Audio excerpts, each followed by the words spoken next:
We talked about creating or constructing shadow as a mathematical operation. We know that how light comes in, and we know the principles now. It doesn't mean that every time we want to do a lighting study, we have to go through all these steps. I'm using one of the designs of Stephen Hall, the architect that normally uses watercolor. So therefore, I'm using my very old friend here. If we assume this was the south and this was the north wall, yeah, we know that this light coming in, depending on the time of the day, will be quite a direct, bright light. If that was to be south and north here, this is the north wall, then the sensible thing would be the light coming here is brighter, and the light coming from the north is a diffuse light from the sky, so it's a direct sunlight, if you like, and this is the daylight or diffuse light from the cloud and the environment. So, as I was saying, making sense of it and rationalizing it, that is what we want from you. We can use the technique of watercolor. All you need, if you have it, if you don't have it, you can buy these small watercolors, which is not terribly expensive. Or if you don't want to use it again, that is fine. So this is a technique that you can use. But one of the great things about watercolor is that it is quick. It's very quick. You can quickly produce a couple of lighting study. This is what Stephen Hall, why he's using that, because it's very quick. You do many small sketch drawings and sketch studies, and then if you want to pick up from that and do a more accurate study of light, then you can do that.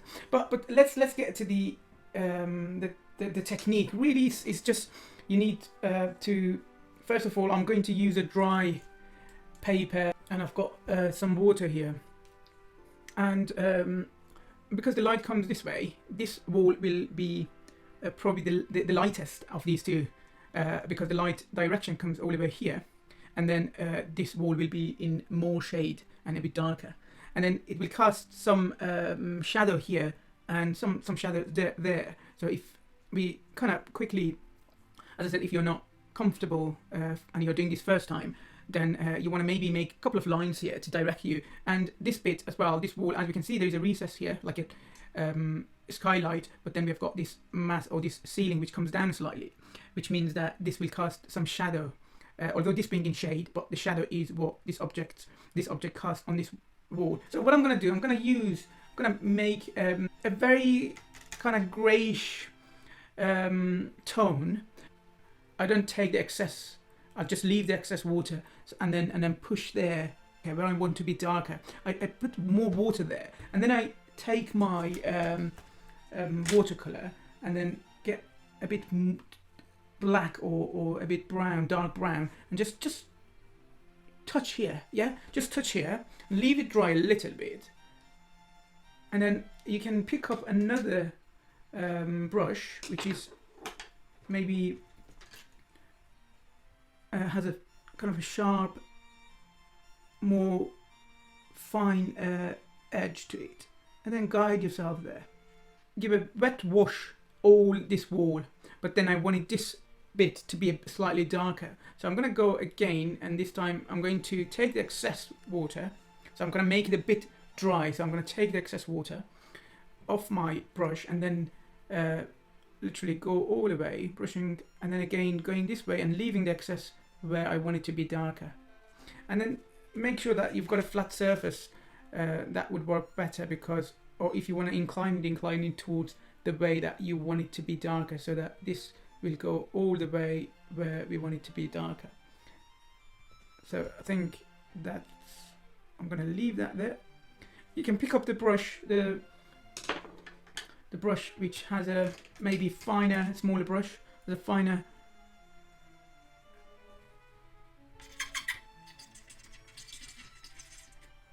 and maybe you want to pick up another color as well. That is what I want. And I'm just gently going, I'm using the side of the brush now, and then sometimes the tip of it, so that I can direct that there. I want to get all this to come the end, because we know that the further away it gets darker, and then you always can take the excess water with your hand and then guide that.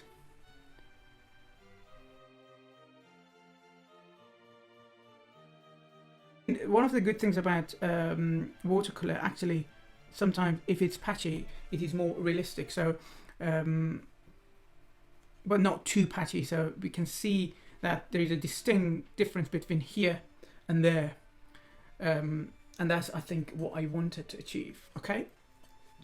And when you get to do this a few times, that becomes very natural. That becomes very quick. You can do that in literally 2 minutes, and because I'm talking and explaining, it takes more, but really it should take maybe 2 minutes to finish this one quickly and make sense of the light coming into the building. And as we know, we've got the shadow of this wall casting on this wall and there, but at the same time we've got this big massive window here, or skylight, which has the southern light coming in, which makes it a bit difficult, because if you didn't have that, the shadow here would have been very dark. But because we have this, that kind of balances the dark shadow. And probably that is the great thing about doing this. You realize why the architect is making some of these decisions. For instance, imagine if you didn't have any skylight or glazing here, the shadow here would have been very dark.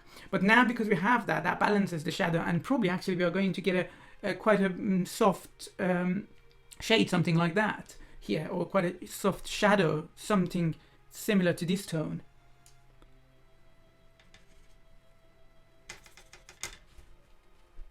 And what I'm going to do, I'm going to touch here, and then as I move away, I'm going to lift my hand. So I'm going to do this movement, if you like. I'm going to touch it and then move my hand up, doing that, that movement. So touching that,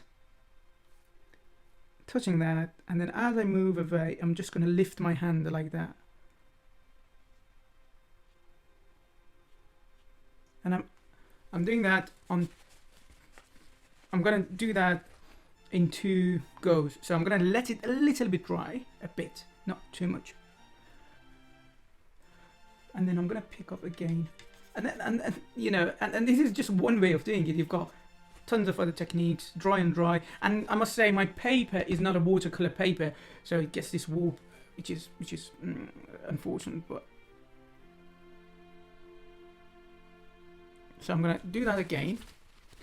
And then this time I'm going to pick up my big brush and then go for the bigger stroke. And just be careful about that it doesn't go too much away from what we instructed, and quite a subtle shadow there. Dark grey. Hopefully you can see the colours. Hopefully the camera can pick up the colours. Okay, I'm going to first... Again, this is further away from me, this is closer to me, therefore that would be the darker. So I'm going to just do that. Don't worry about this not being too precise, but then I'm going to wet my other brush, which takes more water, and then I'm going to guide that up, and just make that subtle shift from dark to light, and I'm just gonna rub that a little bit more and then go all the way up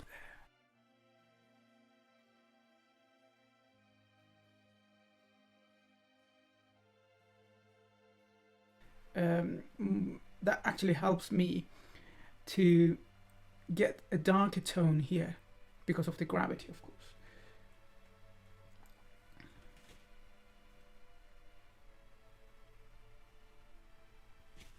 Okay, I'm going to leave it a little bit to sit and dry. Let's do that. I'm going to do that again. And if you make a mistake, don't worry about it. Just quickly pick it up. I don't want that. Just going to pick it up. but you've got to be quick. It's not like oil painting. Oil paint is easier to fix the mistakes, but watercolor you've got to be quick. I'm just gonna play that, and that's it. And I need another layer just to make it a bit darker. I'm gonna pick a bit more, and I'm gonna just take the excess water and make it a bit dry this time. I want it dry this time. And I want it to be like that. Okay. I like that natural way of, the gravity going that way, and I like that. And then maybe I can add a bit more.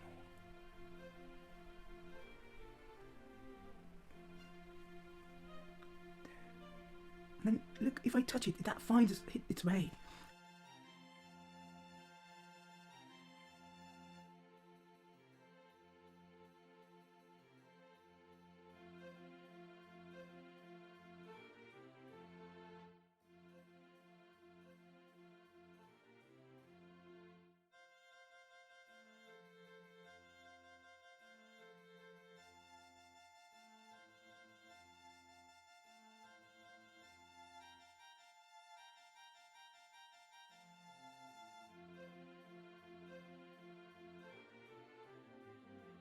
Cool. Okay. All the time that I'm doing this kind of artistic expression of the light coming in, I think about the physics. I think about how the sun comes in. I think about all the diffused light of the sky. I think all about physics as I do my art, as I do my architecture. Okay.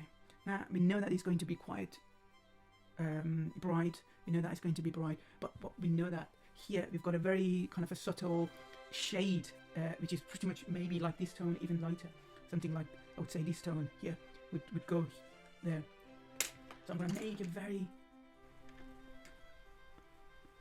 very, very light brush strokes here. I'm going to wash it like with this. I didn't pick up much of the watercolor itself. If I just used a little bit of watercolor at the beginning, and I'm just using that all the way there, and then again I'm gonna make that a bit darker there, pick up a little bit more water, then move it away from that a little bit more, put it here, and then maybe even you can do that tilt it this way, so that can come naturally away from the corner. Yeah, just again doing that. I'm just gonna do it a couple of times quickly, and then pick up a little bit more water, soak my brush, and then touch that. Yeah, that gets picked up from the light source coming here, so probably somewhere in the middle of the wall will be the darkest. And the reason is you've got two light sources. This is closer to the light source here, and this is in direction of that light source. Probably here it's going to be a bit darker. And then again, what I'm going to do, I'm going to take the excess off here because I want this wall to be quite subtle and light. Somehow a bit kind of a more definition to these. Some of these, not all of them, some of it. This is a sketch, remember. It should remain a sketch. It's a sketch study of light. Yeah. Okay. Let's add a bit of more kind of a yellow in our grey. That tone. Maybe orange, a little bit of orange, depending on, if you are doing a shadow study of sunset, then you need to add a bit of orange. If you do a light study of maybe early morning, then you add a little bit of yellow to your grey. That's how it is. I'm going to take the excess here, and then I'm going to do that. Doesn't have to be too much. Indication of light. And the thing is, light is not white, so we're not going to leave it white. We're not going to leave the page quite white. We're going to touch some of these. Very dry brush. Back to, I want to go back to this bit, and then a little bit of here, and then I'm done, really. You can add human figures, maybe, to kind of give a sense of scale somehow here.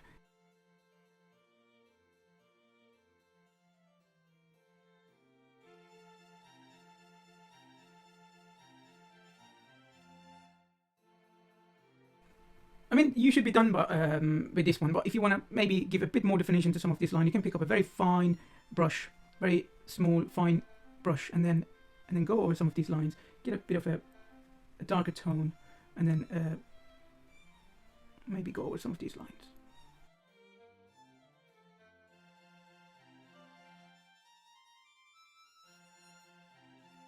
The colours that we have here, we've got a bit of a lighter tone of grey there. there, and that kind of gives you this atmospheric feeling of the space. And you can do this one literally a couple of times to think about your design and how it feels to be inside this building.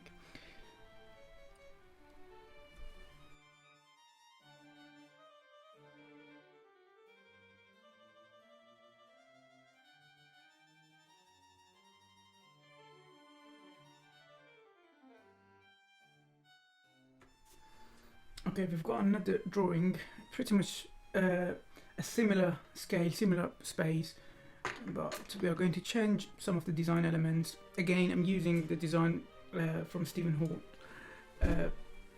but as you can see, some of these design elements have changed, so we don't have that big, large window, and the skylight is a different form, so the shadow here would be a different shadow.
That was very quick shadow study, and that kind of makes that very much different in terms of that, especially when we change the design. It's the same scale, same room, but different experience.